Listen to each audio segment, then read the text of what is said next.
Assalamualaikum warahmatullahi wabarakatuh. Mahasiswa sekalian, kembali kita berjumpa dalam pertemuan kita di mata kuliah Strategi Kewirausahaan.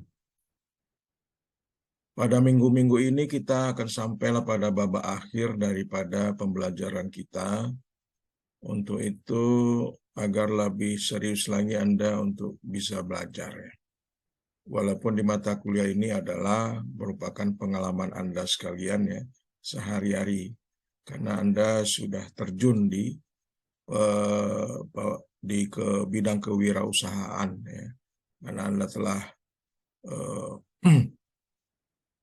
berwira swasta, ya, sudah melakukan hal ini. Jadi ini adalah sebagai teori untuk mendukung daripada bisnis Anda jalani sekarang, ya, bisnis Anda yang jalani. Kalau secara praktik mungkin Anda lebih berpengalaman daripada saya. Saya cuma bisa menyampaikan teori-teori yang berhubungan dengan eh, bidang kewirausahaan, ya. Untuk itu mari kita simak eh, materi berikut ini, yaitu di materi 13, ya. Pada materi 13 ini kita akan berbicara aspek analisis hukum, ekonomi, sosial, dan lingkungannya. Jadi setiap kita melakukan wirausaha, ya, atau bisnis, ya, pasti kita akan menganalisa apa kira-kira aspek legal formal yang akan dijalani, kemudian ekonominya, sosialnya, dan lingkungannya. Karena semua aspek ini harus kita kaji agar kita terhindar daripada risiko-risiko yang akan dihadapi apabila bisnis ini sudah kita mulai, ya. Jadi untuk menghindari risiko, maka sangat perlu kita menganalisa aspek-aspek internal maupun eksternal, ya. Jadi ada 5 sudut pandang perspektif tentang hukum, ya. Jadi ini bahwasannya kita juga harus melihat, ya, bahwasannya bisnis itu harus dipandang bahwa hukum adalah sebagai azas moral dan keadilannya. Jadi kita juga berbisnis harus juga dengan moralitas yang tinggi dan daya keadilan yang baik, ya. Lalu kita harus juga memikirkan hukum sebagai undang-undang positif, ya, apabila kita juga menghadapi masalah hukum, ya. Jadi kita harus yakin bahwa hukum itu pastilah akan berpihak kepada kita. Cuman kemudian hukum sebagai keputusan hakim, ya, apabila kita menghadapi kasus, ya, di pengadilan, ya, akhirnya sampai ke pengadilan, kita yakinlah bahwa hukum yang baik itu adalah sesuai dengan keputusan hakim. Hukum juga dipandang sebagai institusi sosial, ya.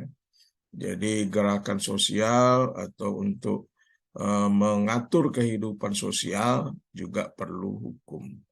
Dan juga hukum sebagai tindakan manusia, ya. Jadi manusia ini berjalan di muka bumi ini juga berdasarkan hukum. Kalau kita beragama, ya hukum Allah misalnya, ya, Al-Quran dan Sunnah, ya. Jadi itu harus dipandang sebagai untuk mengatur kehidupan manusia. Jadi ini adalah 5 sudut pandang aspek hukum yang harus kita pahami bersama. Kemudian ada juga konsekuensi daripada hukum itu, ya, sebagai moralitas, ya, perundang-undangan yang positif, keputusan hakim yang baik, sosial, ya, realitas hukum, dan tindakan manusia. Ini adalah 5 konsekuensi karena kita mempunyai sudut pandang 5 tadi tentang hukumnya. Ini adalah bagan, ya, bagan peragaan, bagan hukum, ya. Jadi hukum itu berada di atas, ya. Kemudian ada substansinya di bawahnya atau subsistemnya, kemudian struktur dan budaya. Jadi aspek hukum itu pastilah ada substansinya, ya. Kemudian pasti ada strukturnya, ya. Undang-undang paling tinggi apa, undang-undang paling rendah apa, dan budaya, ya. Sehingga kalau hukum di dalam sistem sosial itu, ya, berada di pusatnya. atau di tengah-tengah antara budaya, politik, ekonomi, sosial itu harus berlandaskan hukum ya. Ini juga bagan yang subsistem lain ya, yang juga mengedepankan hukum. Juga ini adalah interaksi sosial ya dengan institusi non hukum ya. Jadi ada ekonomi, politik, familiar, religius, edukasi, saintifik. Ini ada double institusional, ada double inovasi, kemudian dituangkan dalam legal regulasi ya. Regulasi hukum ya. Sehingga akan menjadikan behavior of personal, regulatory to impact, dan behavior of citizen ya. Jadi untuk warga negara biar lebih taat hukum ya. Jadi ini adalah penjelasan dari saya ya, bahwasannya di dalam berbisnis kita harus juga memperhatikan analisa-analisa tentang hukum, tentang ekonomi, dan tentang politik ya, yang akan menaungi di segala bisnis kita ya. Ini adalah materi 9, kita lanjutkan ke ini adalah materi ke-13 ya. Kita lanjut ke materi. Baik, pada materi ke-14 kita bicara tentang bagaimana kita cara membangun kesuksesan ya, meraih kesuksesan sejati ya. Jadi meraih sukses sejati itu ya tentunya kita harus berpikir apa pengertian sukses. Kemudian cakupan sukses itu seperti apa. Kalau orang gagal itu apa, prinsip sukses apa, kemudian formula sukses itu apa, analisis diri, waktu, dan kiat sukses. Jadi kesuksesan itu adalah perjalanan, ya. Jadi suatu perjalanan, proses ya. Jadi sukses itu adalah proses, ya, perjalanan yang menciptakan nilai tambah ya, untuk diri sendiri dan masyarakat sekitar dalam rangka menuju kehidupan bahagia di alam setelah dunia. Jadi sebenarnya sukses itu juga untuk perjalanan hidup kita nanti di akhirat ya. Jadi tidak saja sukses itu di dunia, tetapi juga kita harus berpikir bagaimana sukses itu di akhiratnya. Seperti sebuah kapal akan berlabuh di pelabuhan yang memang betul-betul aman dan indah ya. Jadi bukan itu tujuannya dibuat kapal sebenarnya ya. Kapal itu adalah alat untuk kita bisa berjalan menuju kesuksesannya. Jadi sekali lagi yang dimaksud dengan sukses itu adalah suatu perjalanannya atau prosesnya, bukan merupakan tujuannya. Sukses sejati itu berpijak pada roadmap kehidupannya. Artinya kita harus percaya bahwasannya kehidupan kita ini ya, kita yakin ya, harus dari mana kita berasal ya. Kemudian untuk apa kita hidup. Ini hubungannya dengan religi ya, kemudian akan kemana setelah kita meninggal atau mati ya.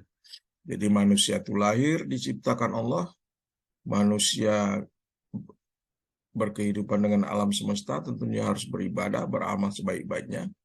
Kemudian kalau sudah mati ya tentunya kembali kepada Allah. Itu sebagai orang Islam ya kita yakin akan hal tersebut ya. Sukses itu mencakup keimanan yang kokoh, keluarga yang bahagia, tubuh yang sehat, bisnis atau karir yang berhasil, hubungan antar manusia yang baik, pertumbuhan dan perkembangan pribadi, kemudian keuangan kita baik, berporos pada jalan dakwah, kemudian hidup ini harus selalu kita nikmati. Apa sebab orang gagal ya? Di samping ada orang sukses juga ada orang gagal ya. Pertama, dia pasti tidak akan mempunyai tujuan hidup. Tidak pernah mencatat apa yang menjadi tujuannya, tidak bertanggung jawab, selalu banyak planning tetapi tanpa tindakannya.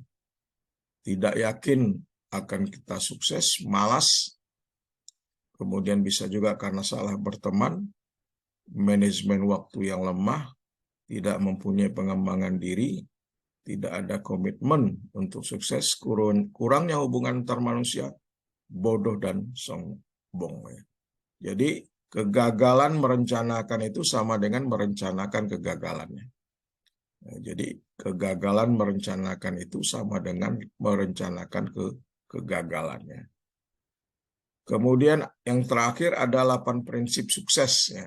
Ada 8 prinsip sukses yang harus kita pahami. Pertama, bahwa masa lalu itu tidak sama dengan masa depan. Kemudian tidak ada kegagalan, hanya ada keberhasilan. Harus bertanggung jawab atas kehidupan yang kita jalani. Semua yang terjadi adalah merupakan yang terbaik. Harus kita tanamkan kepada diri kita, apa yang terjadi adalah hal yang terbaik bagi kita. Kemudian kalau saya mau menjadi sesuatu, ya saya harus bisa. Ya. Harus tanamkan seperti itu. Kemudian tidak ada kesuksesan tanpa ada komitmen. Orang yang sukses tidak pernah putus asa, selalu bangkit dan bangkit lagi. Kemudian tak ada yang abadi. Ya. Jadi kita sukses terus pasti akan ada turunnya, ya. Kemudian naik lagi, turun lagi. Jadi kita berproses di dalam kesuksesan atau kehidupan yang kita jalani. Baik, saya harapkan ini saja penjelasan saya. Ya. Saya harap Anda sukses, ya, menjadi pengusaha yang sukses, yang sangat menjunjung tinggi kepribadian yang baik, ya. Jadi bisnis yang jujur, amanah. Saya pikir itulah kunci daripada kita sukses, ya. Mungkin ini saja penjelasan saya di dalam materi kuliah strategi kewirausahaan. Kita tinggal satu materi lagi, ya. Minggu depan akan kita lanjutkan. Saya sudahi. Wassalamualaikum warahmatullahi wabarakatuh. Salam sehat selalu bagi kita semua.